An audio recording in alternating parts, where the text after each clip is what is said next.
అయితే కొన్ని విషయాలు దేవుని వాక్యంలో నుంచి చూసుకుని ఇంకొంచెం కొన్ని విషయాలను మనము ధ్యానించే ప్రయత్నం చేసే దిశగా ముందుకెళ్దాం. మార్కు సువార్త 8వ అధ్యాయము 18వ వచనము.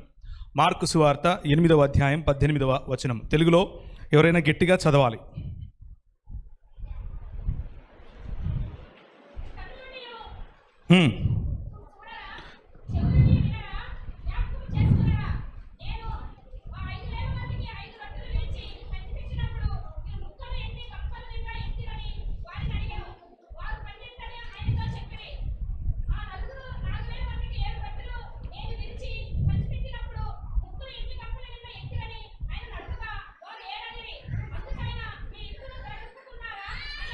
చాలండి. మనం చూసుకున్నటువంటి వాక్య భాగంలో ఒక చాలా ప్రాముఖ్యమైన విషయం కనిపిస్తూ ఉంది. ఏంటి అని అంటే, రెండు వేరు అంశాలను గురించి లేకపోతే రెండు వేరు సంఘటనల గురించి ప్రభు అయిన యేసుక్రీస్తు వారికి గుర్తు చేస్తున్నాడు.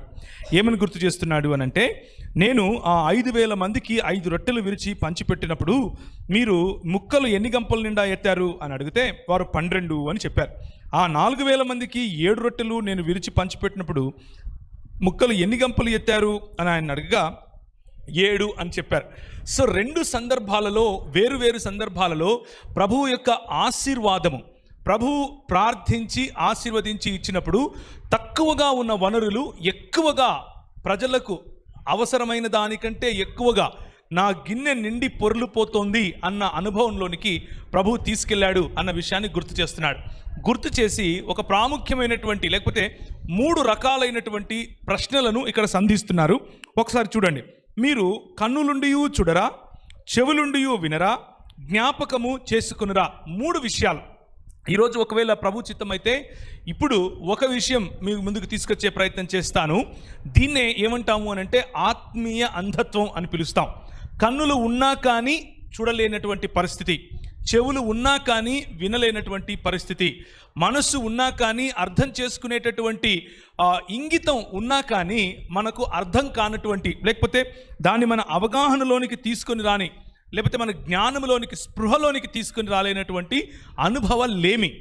దీన్నే ఆత్మీయ అంధత్వము, ఆత్మీయ చెవిటితనము మరియు ఆత్మీయ అవగాహన లోపం అని పిలుస్తారు. 3 రకాలైనటువంటి విషయాలు శిష్యుల మధ్యలో మాట్లాడుతున్నాడు. విశ్వాసులకు ఉన్నటువంటి బలహీనతల గురించి మాట్లాడుతున్నాడు. యేసుక్రీస్తు ప్రభువారు వచ్చినటువంటి పని, యేసుక్రీస్తు ప్రభువారు ఎలాంటి పరిచర్య గురించి వచ్చారు అన్నటువంటి విషయాన్ని జ్ఞాపకం చేసుకుంటూ ఇదే మార్కు సువార్తలో 6వ అధ్యాయము 5వ అధ్యాయం నుంచి మొదలు పెడుతూ ఆయన ప్రకటిస్తూ వచ్చాడు. ఆయన ఎందుకు వచ్చాడో చెప్పాడు. ఆయన ఎలాంటి ఆశీర్వాదం ఇవ్వాలని వచ్చాడో చెప్పాడు.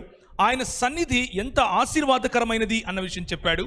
ఆయన మాటలలో ఉన్నటువంటి తేజం, ఆయన మాటలలో ఉన్నటువంటి జీవం గురించి చెప్పాడు. నేను మార్గాన్ని అని పరిచయం చేసుకున్నాడు.